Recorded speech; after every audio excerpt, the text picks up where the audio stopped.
Hey guys, I just wanted to start off by saying thank you so much for subscribing and supporting the channel over the years. 100,000 subscribers is a huge milestone and I never thought I would make it this far. To celebrate this milestone, I thought I'd go over a little bit about myself and the history of this channel.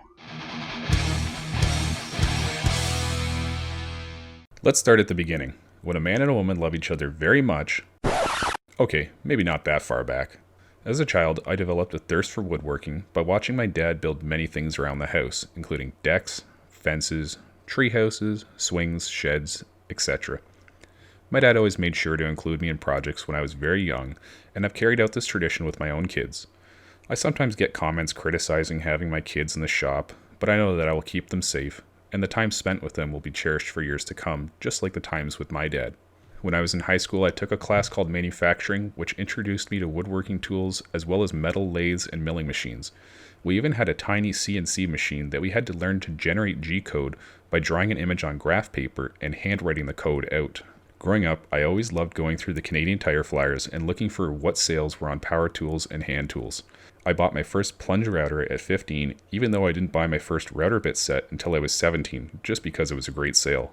People often assume I bought all my tools in one large purchase, but it's been a process over about 13 years. Many of my larger tools, like my thickness planer, bandsaw, and table saw, were purchased used off Kijiji, as there's always good deals to be had if you're patient enough. I didn't really start making anything until I met my now wife in college. She got wind that I had these tools and started asking me for handmade birthday and Christmas gifts. My woodworking really took off several years later when at the age of 22 I bought this house with my wife. This house started off looking right out of the 70s, and it needed to be totally renovated. I built a library in the front room, gutted my bathroom, built an island in the kitchen, and refinished the entire basement, to name a few things. One thing I learned is that doing drywall sucks, and if you can, hire a professional to do that part for you. So for the next 3 years following my purchase of the house, all these renovations would keep me occupied until we had my first son in 2015. I'd recently switched gears professionally to become an electrician and was lucky enough to take parental leave. While I was off, my wife saved up enough money to allow me to build a shed, which I was planning for some time and really looking forward to.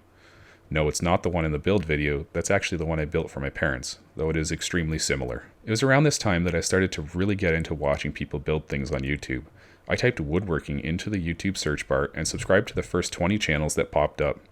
These, of course, were such greats as John Heiss, Matthias Wandel, Jimmy DeResta, Jay Bates, Izzy Swan, Steve Carmichael, The Wood Whisperer, and Steve Ramsey, just to name a few.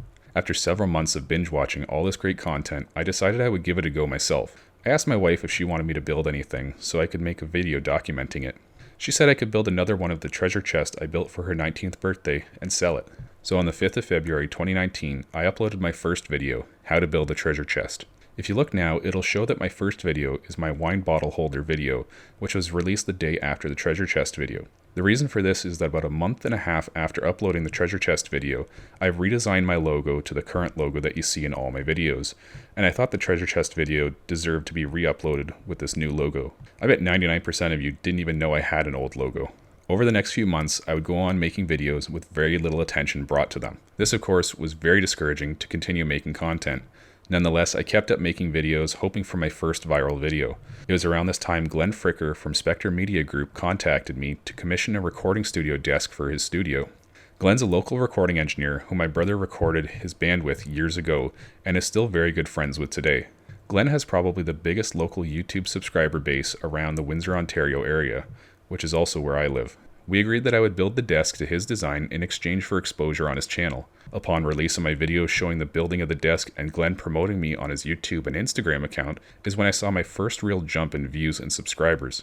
I gained about 10,000 views and 600 subscribers in the span of a few days, which are numbers my channel had never seen before. From here, I built several more projects with very little interest. That was until I built my golden goose, the homemade jointer. This video has had constant views from the day it was posted until today. It was my first video to get over 1 million views and has been a main driving force to continue making videos. People love to tell me the jointer will warp and swell easily because it's made of MDF, which may happen eventually, but so far it hasn't shown any signs of that. The next notable successful video in terms of views was my homemade router table, which racked up almost 500,000 views. Fast forward to June 2017 when I released my dust collection video. This video was very well received and was what I would consider to be a viral video, getting 1.5 million views. The next year was full of great projects, But again, not much traffic on them other than my table saw lathe video. It was around this time that I got in contact with a few YouTube woodworking royalty about doing a sticker swap, as I thought I was going to start a sticker wall like so many others have done. However, I stopped after contacting only 2 people. I first contacted Steve Carmichael, who has to be the happiest woodworker on YouTube, and also contacted John Heiss. John told me he didn't have a sticker, but he could send me one of his ultimate push sticks. I scrambled to make a push stick of my own so that I could send it to John as a token of gratitude.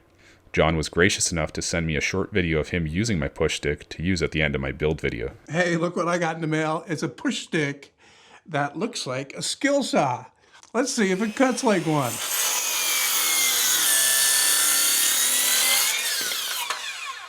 Not bad. That push stick can be seen in most of John's videos mounted to his miter saw station, and I still brag about it when I show people his videos. This leads me to talk about a few of my most disappointing videos. I released my Corgi end table video and promoted it on Imager and Reddit.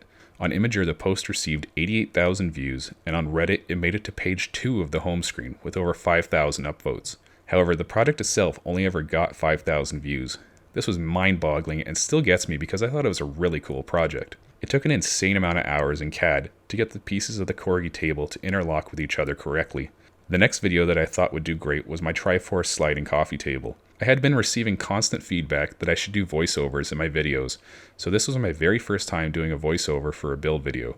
The fact that it only got 5,000 views bummed me out and made me question whether doing voiceovers was the way I wanted to go with the channel. Now this leads me to another video performance letdown. The NES controller coffee table was the main reason I built my CNC in the first place. My second son had just been born, and my time in the shop needed to be expedited to spend more time with my family. Possibly due to the lack of sleep or lack of patience, I spent hours cutting out the pieces of the coffee table, and none of them inlaid correctly. I was frustrated, and that's when I realized I needed a CNC to solve all my problems. I thought the NES controller coffee table would get way more views than the CNC itself, but it never did. But then again, I made it for a friend who loves it, and his love is all I need.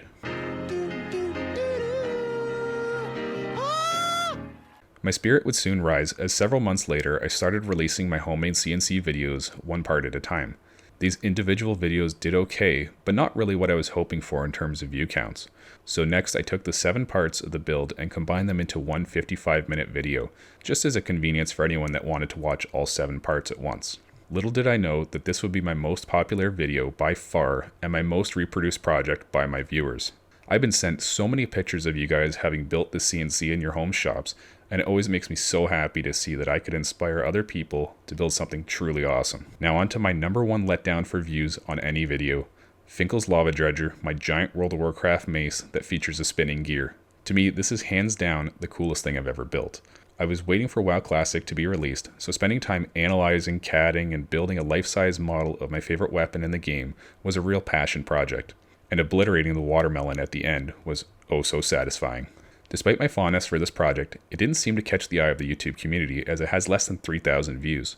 This low performance got me really depressed and affected any drive I had to make any more YouTube videos. Thus the big gap in videos this summer. That and WoW Classic finally got released and I was glued to my computer.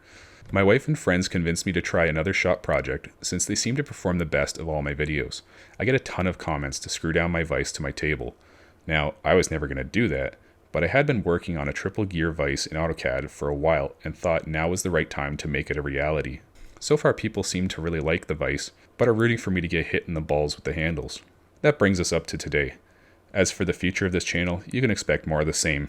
My wife is bugging me to buy a new house as we have a 3rd child due in the spring, and I also really need a dedicated shop as working in an uninsulated garage is no es bueno. So expect some home renovations somewhere down the line and a new shop build series. I hope you enjoyed taking a look into my life and career as a YouTuber. And once again, thank you so much for 100,000 subscribers. Now in order to stop getting emails addressed to Mr. DIY Builds, I will reveal my true name in the form of a Marvel movie end credit screen. So be sure to stick around right to the end.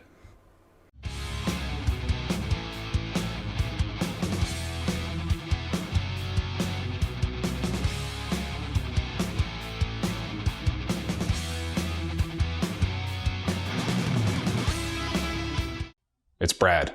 Now, go watch my giant World of Warcraft Mace video.